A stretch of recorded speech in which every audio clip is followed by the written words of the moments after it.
So you want to build a multi-million-dollar crypto portfolio, but you don't know where to start. In this video, I'm going to be sharing the exact structure I've used to build a multi-million-dollar crypto portfolio, which you can literally copy and paste and start to build yours today. If you like this type of content, smash up likes. Do not forget to subscribe. Just going to shoot straight off the hip. Got a couple of notes here on my phone as well to walk through. And if you appreciate that type of content, just raw, deep dives, that's what this channel is about, then do smash up the like button. First things first, guys, you've got to learn to master capital allocation. What do I mean by this? Well, first and foremost, you'll understand that if you follow the stock market, right, which is a multi-trillion-dollar market, what does every single hedge fund or investor or Warren Buffett or Paul Graham or anybody else, what do they say? They say you never bet against the market, right? If you were new to stocks, what's the first thing I would say? Get yourself into the ETF. Get yourself in the S&P. Don't pick stocks if you don't know what you're doing. Go and get yourself in the market, because the US market has grown time and time again. Same with real estate. Had you have just bought any real estate in the US or London or Singapore or Dubai, you would have just done well. So whenever you're investing in an asset class, just master that allocation of just getting in the market. And what's the equivalent of that in crypto? Bitcoin and ETH, right? The biggest altcoin caps, altcoins in terms of Ethereum and Bitcoin in terms of the mainstay, they command the most of the market cap of the whole crypto space. When the market moves, those behemoth coins move, and if you don't have exposure to them, then you're just asking for trouble. The whole point of a portfolio is to have structure. Structure that gets you through the good times and structure that gets you through the bad times. Now again, using that analogy of, the traditional markets, if you speak to this, if you're a high net worth individual and you go to meet your private banker in the snazzy offices in Canary Wharf, where I used to work as an investment banker as well, you're going to sit down and he's going to say, guys, yeah, I've got 10 million to invest. What should I do? He's going to say, hey, get yourself some exposure to some bonds. Get yourself some exposure to some equities. Get yourself some exposure to some fixed income. He's going to diversify your portfolio. He's going to give you some defensive stocks. He may tell you to go get some, traditional industrial plays. He may say, get some exposure to some of the banks. Get some exposure to agriculture. He's going to mix your portfolio up to make sure that when there's good times, you're doing well. You've got the Teslas, you've got the Amazons, the Facebooks, but equally, when the market's going bad, you've got exposure to some of those defensive asset classes, which tend to do well even in those tough times. And in the crypto space, it's the same thing. If you've just got a portfolio of altcoins which your friend has told you is going to 1000x, and you think you're going to build a smart portfolio like that, you're asking for trouble. Altcoins will do well when the market's moving, right? When the market is moving, a Bitcoin surging for all-time highs, and we've seen a crazy bull run, you can throw a dart at the crypto market and you're going to catch one. Doesn't mean you're a genius. But what happens when the market's down? That's where things get tough. That's when you look at your portfolio. If you're wrongly allocated, you're taking 90% hits. You're taking 90% hits because you haven't given yourself exposure to the bigger things. Bitcoin, Ethereum, some of the top 10 asset. You're just focused on those kind of mid caps and low caps, and it's going to be painful for you. So first things first, get that in your mindset that you need exposure to the market. I like to use the phrase of eat your veg, right? Anytime I want to go shopping for some altcoins, because let's face it, the altcoins are more fun, I ask myself, have I bought enough Bitcoin this month? Have I bought enough Ethereum, right? Do I have enough exposure to some of the boring stuff which people overlook? Because just like the S&P, it's the boring stuff that compounds and creates millionaires, right? We'll talk about compounding later on one of the other points. Okay, so now I want to focus on narrative timing. And this is really, really important. So again, I'm trying to use the analogy of traditional finance because obviously that's my background, but also I think it helps you guys relate to it. If you find that useful, then let me know in the comments. But in traditional markets, you get these investors which call themselves contrarian thinkers, right? And their job is to say, look, I'm going to find the next narrative when nobody is talking about that narrative. I'm a contrarian to the market. People think electric vehicles aren't going to do well. I'm going to start backing electric vehicles. And people are thinking, GPUs aren't going to do well, and I'm going to back Nvidia. And people think this company's not going to do well, I'm going to back Facebook, even though they're going through a difficult legal phase right now, etc. Right? Same with crypto. Which narratives are you backing? When I look at your portfolio, if we sit down and do a portfolio audit, I should be able to look at your portfolio and go, this is what you believe in, right? You think these layer ones are going to be important for this reason. You've gone for some AI agents. You've gone for some layer 2. So you believe layer 2s are going to still be important on Ethereum. You've gone for some metaverse plays. You've gone for some NFTs, which is interesting. I should see a story behind your portfolio. It shouldn't just be a random, this guy just threw some marbles and kind of just guessed or literally threw some dice. It shouldn't feel like that. There should be a clear structure to your portfolio where I could draw the pie chart and be like, smart. So he's eating his veg in Bitcoin, Ethereum here. Here he's gone for layer 2s. Here, you see what I mean? It should have some structure. And that structure should be you timing the narratives. And not all those narratives are evergreen, right? So you may have a narrative where for one cycle, proof of stake in one of the previous cycles, those plays were doing well. And then maybe in this cycle, you're looking at AI agents. Maybe in a future cycle, it's something else. Those cycles you can rotate your portfolio in and out of based on what you're seeing in the market. Your veg doesn't change. Your Bitcoin, Ethereum is the anchor of the portfolio. That doesn't change, but your strategic narratives do change based on the market. Okay? So again, get those structures in, learn to time those narratives. You should know which narrative is hot, and ideally you should be getting into those plays before the average person, before the tourists are getting into those plays. This next one's important, right? And this one is build during boredom. What do I mean by that? Well, we've all heard on X and Twitter and all these things, build, right? Build.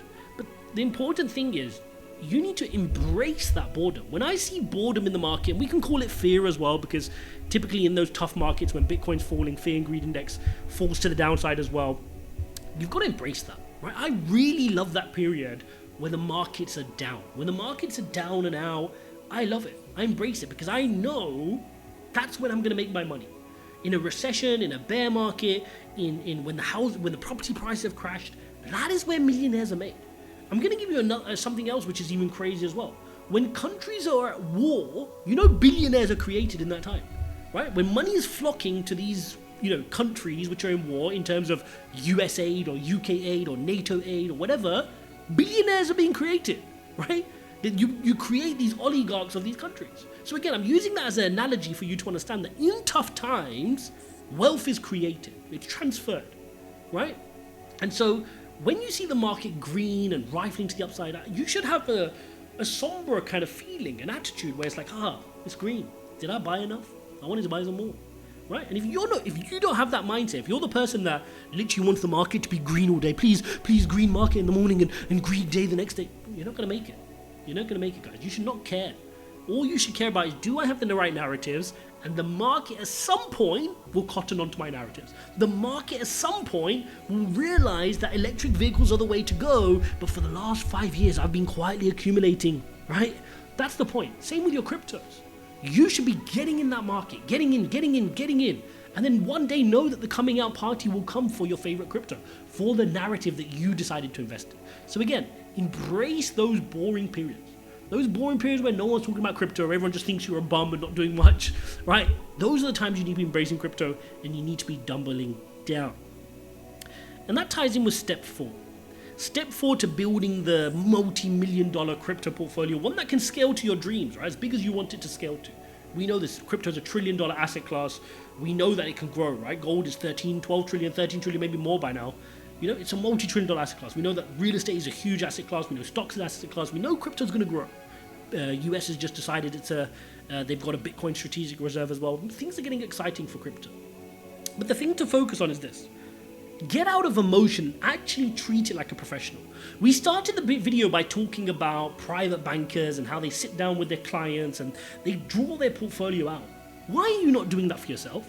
Why do you treat crypto as a casino, then wonder why you get casino-like results? It's not a casino, right? You need to do your research, you need to have a portfolio, you need to have a game plan.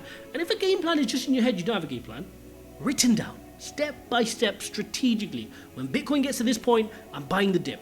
I'm also buying the dip on this altcoin, this altcoin, this altcoin. The reason I hold these altcoins is because I believe in this narrative and these 3 altcoins tie into that narrative. If I'm wrong about that narrative, so be it. If I thought AI was going to smash it and AI crypto was not the thing, so be it. I'll take an L. It's okay.